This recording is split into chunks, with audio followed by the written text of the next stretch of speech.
Hey everyone, in today's video I'm going to demonstrate the note-taking ability of the Samsung Galaxy Tab S3 to see how well it can capture handwriting. So let's dive right in. This is the S Pen that's included with the Tab S3. Now, Samsung has also included several replacement nibs, 5 in total actually. They are here. There are 2 gray ones and 3 white ones. The one that is inside the S Pen is a white one, so in total there are 4 white tips and 2 gray tips. The white tip is softer compared to the gray tip. It has more friction when you're writing or drawing on the glass surface. So when it comes to handwriting, a hard tip is preferred because it has less friction and it allows you to write faster. Because when you want to write fast. So let me just replace this white one with this gray tip. It is really easy to replace the nib with the nib remover. Alright, for today's demonstration I will be using 4 apps for taking notes. I'll be using Squid, I'll be using Wacom Bamboo Paper, I'll be using Inkcredi Pro, and lastly Onenote. So let's start with Squid first.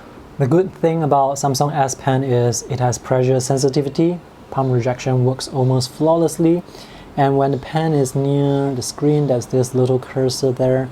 When you write or draw something, the lines will always appear beneath the tip, so there is very little to no parallax error at all. So right now, this app that I'm using is called Squid. So I'm just going to demonstrate some note taking.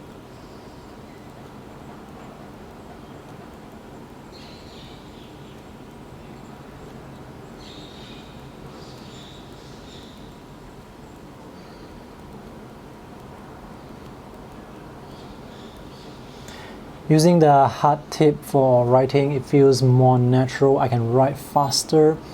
And in this particular app, I think it's able to capture my handwriting quite well, but it's not as good compared to some other apps. But now the main thing here is I can read my own handwriting, so legibility is not a problem, so that is great. And in this particular app, it reacts to the pressure that you apply, so if you want thicker lines, you can just press down a bit harder. So this is Squid. And right now I'm using Wacom Bamboo Paper.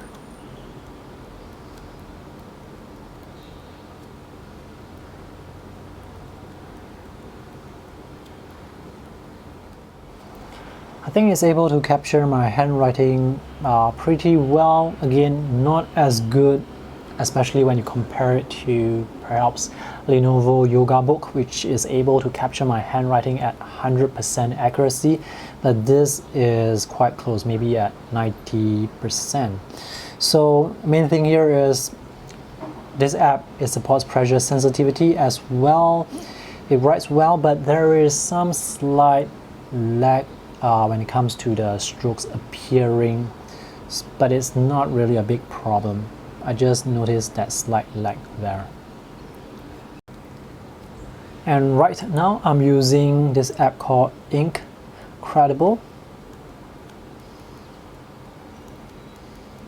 This is not a free app, but it's quite a good app when it comes to taking notes. Now there are different pens that you can choose from. You can choose ballpoint pen, fountain pen, calligraphy pen, and there are some options that you can tweak. For example, for the lines, you can choose how thick they are or how wet they are. So right now I'm actually using a fountain pen. This is actually quite a nice app for taking notes. Now this app does not support pressure sensitivity.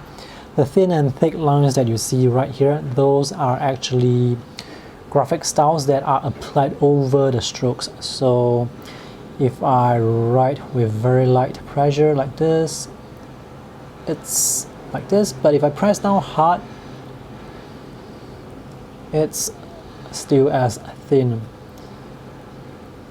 So if I draw in this direction, the line is thicker. So it depends on the strokes that you are drawing, not on the pressure that you apply. Now overall, I think this app is able to capture my handwriting quite well. The letters, the words, this is very legible. And lastly, we have Onenote.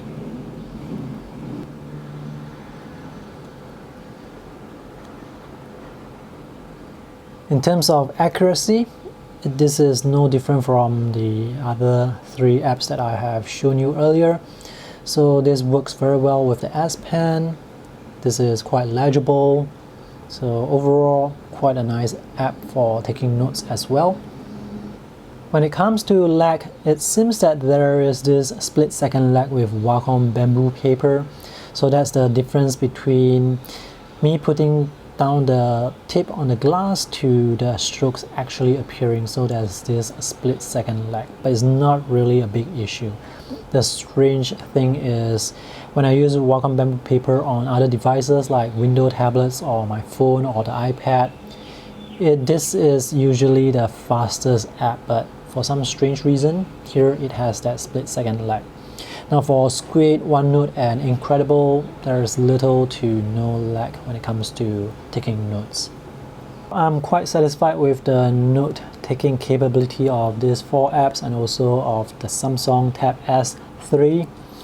Now when it comes to accuracy in capturing my handwriting, I feel that this is maybe 90% accurate in capturing my handwriting. Sometimes I feel that the apps, they apply some sort of correction to my strokes.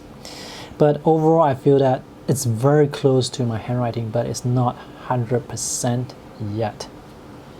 If you want a tablet that is very good at capturing handwriting, I would say that is the Lenovo Yoga Book. It's close to 100% accuracy when it comes to capturing handwriting. Overall, when it comes to taking notes, I think the Samsung Galaxy Tab S3 does a very good job. It's able to capture my handwriting quite well. I can read my handwriting without any effort. It's legible. When I write, there is usually no lag, but it really depends on the app that you are using. Overall, it's quite an enjoyable and pleasant experience taking notes on this tablet. I think the main selling point of using this is the S Pen. It has palm rejection, and palm rejection, it works almost flawlessly. So when it comes to taking notes on this, there are no stray strokes. It's really quite easy, and usually with other tablets like those capacitive rubber stylus, there are stray strokes. It's very irritating, but here you don't see any of those stray strokes, so that is very good. So that's all for today's little demonstration. If you have any questions, let me know in the comment section below. If you want to check out my full review of the Samsung Galaxy Tab S3 from an artist's perspective, you can just visit the link in the video description below. Thanks for watching. See you in the next video. Bye!